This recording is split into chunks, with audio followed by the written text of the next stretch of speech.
Did you hear that? Oh,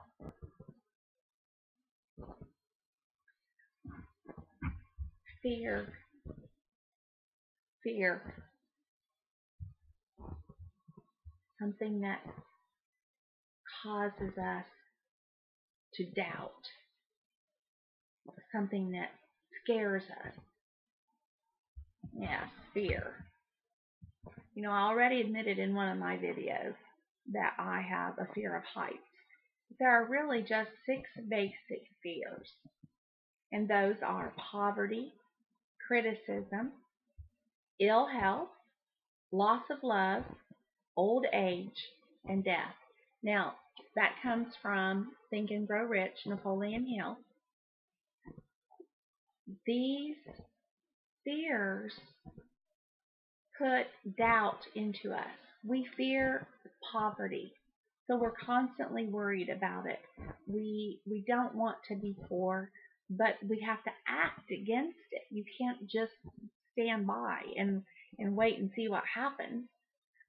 Criticism. You know, criticism is being too concerned about what other people happen to think, and that they're not the one in the situation, and they can criticize all they want, but right down to it, it is you or me who has to do this, who has to do the action. And they don't live our life. We do. We live our own lives, and the criticism is something that we don't need to pay any attention to. Ill health, well, take care of yourself. You know, we can't be responsible for the genes that we inherit, but we can certainly be responsible with what we do with our bodies. Loss of love.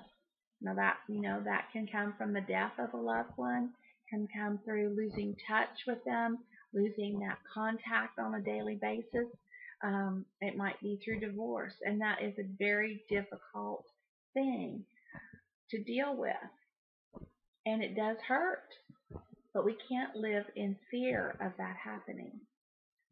Old age, well, old age is a blessing, really is a blessing. We should look forward to old age.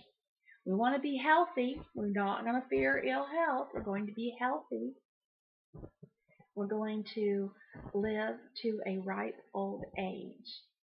I had a brother who passed away when he was 39, so he's forever young at 39. But every day is a gift. Every year is a gift.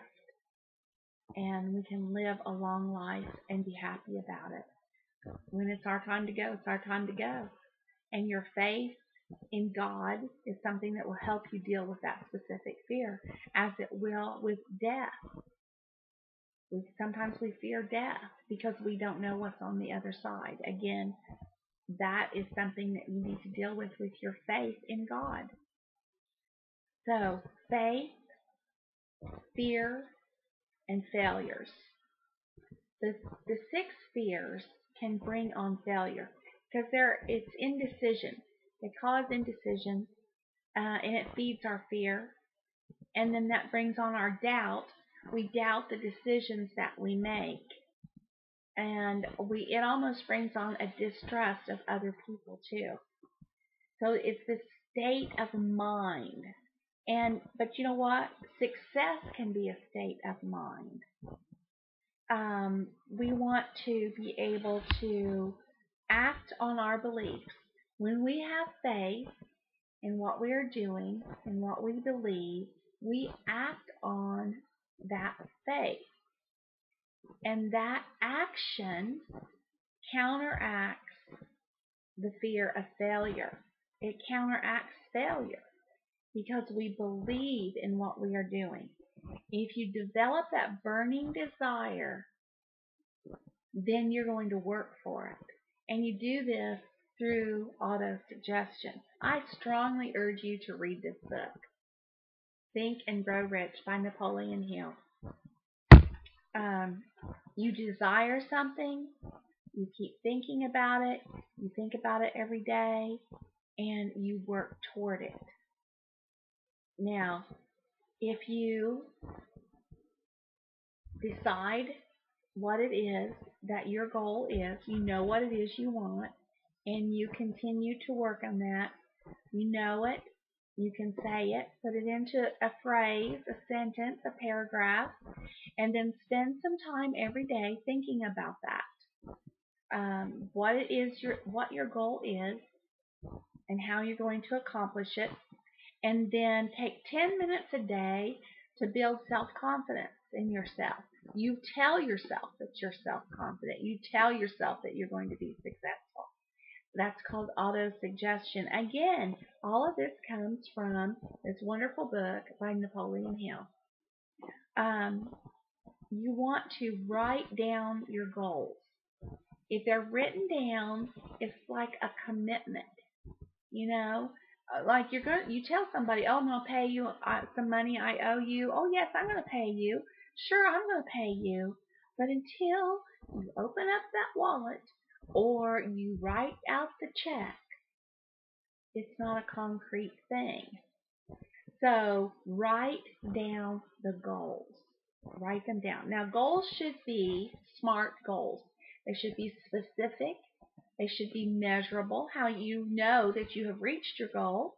They should be action-oriented, not in the future, but now. This is what they are. They should be realistic, that at least they're possible, and you keep telling yourself they are, and they will be. And then they need to be time-oriented. In other words, not just thrown out there that, oh, one of these days, I'm going to learn how to play the piano. You know, I've been saying that for probably 40 years. And you know what? I still don't know how to play the piano. Now, I wanted to be a teacher when I was 10 years old.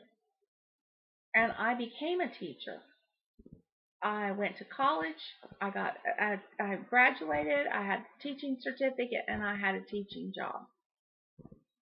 So there you go. You write it down. You do it. Practice these rules, if you want to call them that, guidelines, suggestions. Pick the word that suits your personality the best. And then infuse in yourself the love of fellow men and women. Love other people and seek justice and truth for them, and that develops a positive attitude. We need to have a positive attitude in this world. So, in conclusion, don't let the 3 F's get you down. Get rid of fears. Don't worry about failure, because you are going to be a success because you have faith in yourself. You can do it. Now, I'd like to know what you think about this. Please comment, and I hope to talk to you soon. I am Susan Glover.